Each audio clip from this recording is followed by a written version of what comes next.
It was breaking news just a while ago for Ambani as the 2G trial court has rejected the plea to probe the ADA Group chairman's role in the 2G spectrum scam. The trial court has also rejected the pleas to probe the role of Tata Group's chairman Ratan Tata and corporate lobbyist Nira Radia's role in the 2G spectrum scam. Let's get all the latest details on this. Athar Khan has been tracking the story. Athar, what exactly are you picking up now? What has the court said when it came to dismissing those pleas?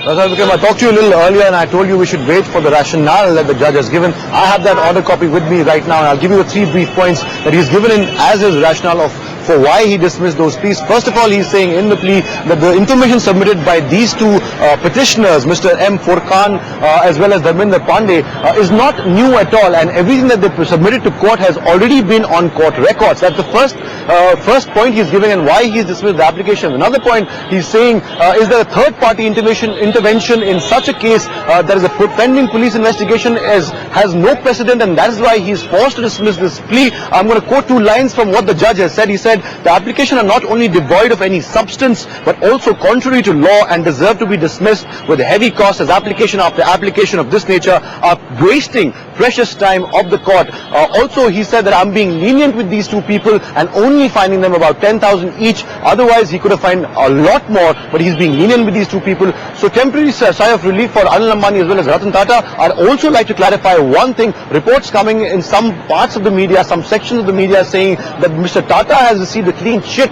from the court and the CBI. That is exactly not the case. What really happened was the CBI prosecutor went to the court and said at this moment they don't have enough evidence against Mr. Tata, so at this moment this plea shouldn't be entertained. But there could be a case when at some point during the investigation, perhaps in a couple of months, they could have something. So we can't really call it a clean chit per se, but definitely temporary sigh of relief for Mr. Tata as that plea was dismissed. So was the plea against Mr. Ambani, asking him to be named as suspect.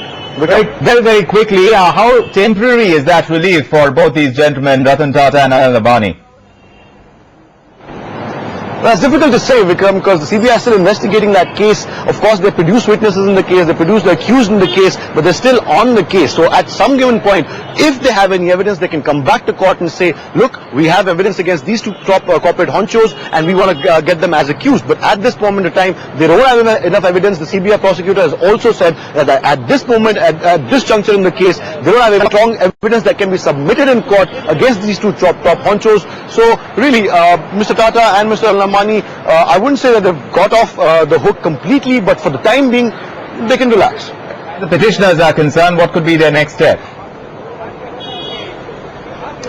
Well, they've been fined 10,000 rupees each, and what they can do is go to a higher court for a similar bail plea. That we talked to the lawyer, Mr. Beju, who had in fact submitted that plea on behalf of the petitioners. He said the next move is that the CBI, the next move is that they can go to a higher court, but they haven't decided on a timeline yet. All right, fair enough, Athar. Thanks very much for joining us from the Patiala House Court, where all that action was unfolding.